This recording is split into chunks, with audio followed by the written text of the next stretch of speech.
Playoff time. All right. Joe and I have our projections here in reference to. Now, Joe, I hope the second one is your projection. The second Joe on here. Okay. So, Joe, this is your top. Nope. This is your top 6 projection teams. Yes. All right. You want to read them in order and tell us why you have this? Yeah, this is the scenario that I think is actually going to happen because, again, I picked Georgia. I think the final outcome here, based on what we've talked about and what we're going to talk about on Wednesday as well. Number 1, Georgia. Number 2, Michigan. Number 3, Washington. Number 4, Florida State. I think the first 2 teams out are 5, Texas, and 6, Oregon. In this situation, you have Oregon suffering a second loss, but I think that they still have a very good resume. They're still a very good football team and would deserve to be just ahead of Ohio State and Alabama, who then has 2 losses. Maybe Ohio State could be that 6th team. I don't think there's much debate there with that 6th spot. But 5, I really do believe that Texas is going to be the first one out in this scenario based on everything playing out according to plan. All right, here are my top 6. Joe, the only thing that we really have different here is that I have Oregon winning the Pac-12 championship. I have Georgia, Michigan, because I think Georgia's going to win the SEC. I think Michigan is going to win the Big 10. Oregon wins the Pac, and I just don't think that Louisville can beat Florida State. So that would leave Texas out because I just don't think that Texas is good enough, nor do they have the resume that Oregon does. I don't think that Texas is a better team than Oregon. But here's the thing, though, okay? If we were just talking about this, I think Michigan's in. Okay, I think Michigan at the end of it all will probably be your 1 seed. Okay.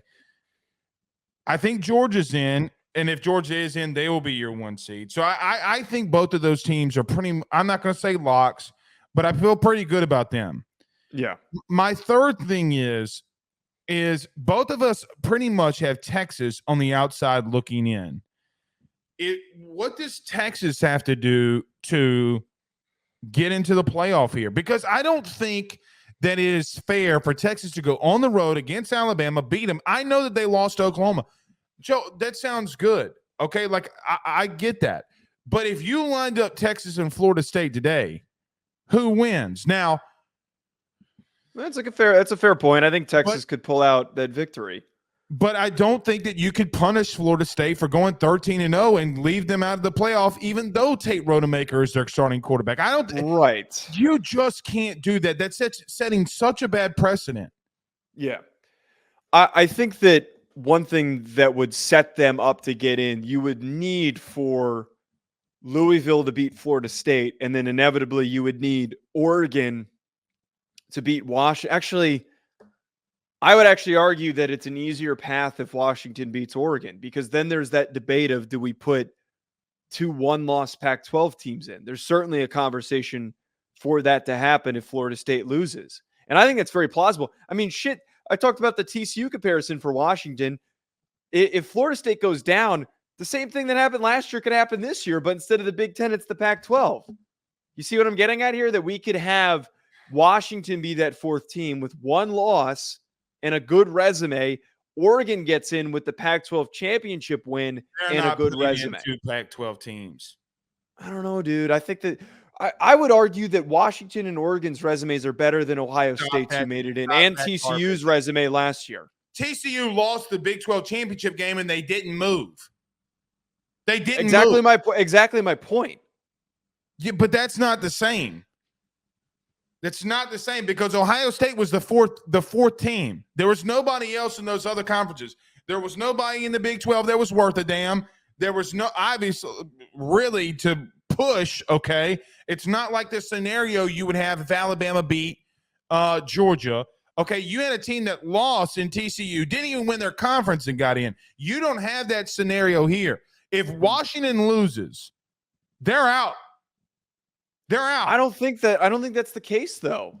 Who would they take over? Because let me tell you something. Wait. If Washington loses if Washington loses, and Texas wins, Texas is in. Without a shadow of a doubt, Texas is in.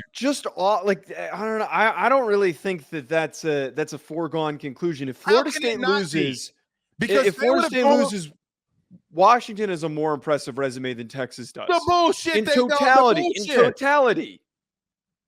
they have a better singular win. Bro, I love you. Here's the truth. You ready? Washington has one of the weakest strengths of schedule in all of college football. Well, but here's the mental puzzle that we're now in. If they lose to Oregon, they have a win over the Pac-12 champion.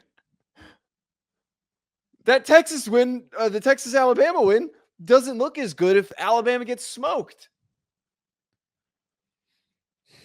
You see where that's the crazy part about all this, and that's how this is going to be rationalized. Won't be the champion of their conference, though. But they'll have a win over the champion of their conference. Okay, but if we're talking about resume and strength, one team was playing Kansas and Kansas State. The other team was playing Arizona State and Stanford. And by the way, wait. That can be said about the back end of the Big 12. Hold on. Okay. You cannot tell me that Arizona State and Stanford are better teams than anything that they saw in the Big 12. Now, I could be down on the Big 12, and I am somewhat down on the Big 12. But the newsflash is, whether we like it or not, Joe, Iowa State is better. The worst team that they saw throughout the last part of this stretch, Iowa State is better than Stanford, and they are better than Arizona State. The conference is stronger than the Pac-12's lower tier teams. But the flip of that, the best wins for Washington of having beaten Oregon State, Utah, UCLA, all of those programs and all of those wins are more impressive to me. Arizona, those wins are more impressive to me than it is beating Kansas, Kansas State, and Oklahoma State. The argument you make there, Arizona went on the road to Mississippi State and lost. Okay, well, we're going to go down a slippery slope here if we keep doing if we do the transitive property thing, because that was at the beginning of the season with a different quarterback. But we're talking about strength of conference, okay? If the third best team in your conference went on the road and got beat by the second worst team in another conference, that's not a good recipe for saying that your strength is good. It's not transitive property when you talk about a team. Joe, this is the argument we had last year with Utah. Okay, Utah goes on the road and loses to a bowlless Florida team.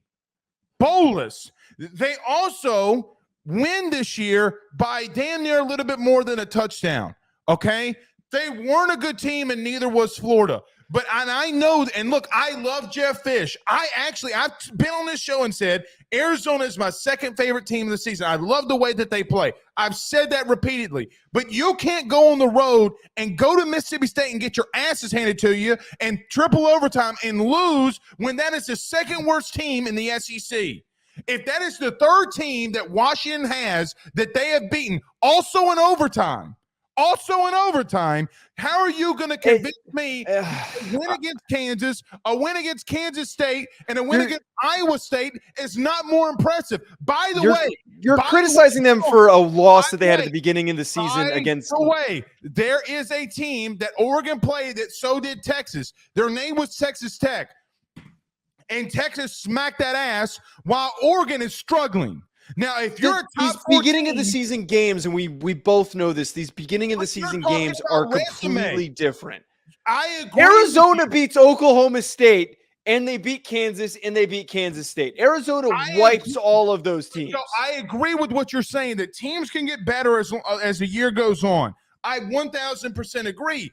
But if we're talking about finite hairs here, if we're comparing hairs in every single part of your resume, you cannot just look at the last part of the schedule and not dictate what teams did in the beginning. There's a reason why you play games in September. You can't look at October, November and say, oh, well, this is who they are. You can't do that. You also have to look at September and what those teams did. Okay, but we have rankings and we have teams that are ranked, and one team has beat more impressive ranked teams than the other one has. And if Washington we just simply do the one ranked win, I'm not talking about Washington. I'm just talking about the performance of Texas and their resume and who they have played. Actually, we are talking about Washington. We are talking about Washington. The difficulty of their resume is not comparable to the difficulty of playing in the Pac-12. It's just not. The Pac-12 this season was the second hardest conference to play in behind the SEC, in my opinion. going on the road at Alabama, where a team, the only other team not named Joe Burrow and LSU, nobody else is doing it, and going on the road in Alabama and beating them carries That's nice, more but that's weight. all they have. Carries more weight than anything Oregon and Washington has done in the last decade. I don't agree with that. Are we supposed to? Joe, we're just supposed to give them a silver platter for just because they beat Alabama? Is 60-something-2 at home. It's an impressive win, but we're like handing them a national championship because they beat Alabama. Is that what that game was? It's a national title. Make sure you check out Bet Online for all of your sports betting needs. For anything that I do betting related, I go on over to betonline.ag and I use promo code BELIEVE50. BetOnline has all of the latest updated odds for the NFL and college football seasons. Anything you need, whether it's futures, live in-game betting, no matter what, your football betting needs are met at BetOnline. And again, make sure you use that promo code BELIEVE50, BLEAV50 to get a 50% welcome bonus on your first deposit. BetOnline, where the game starts.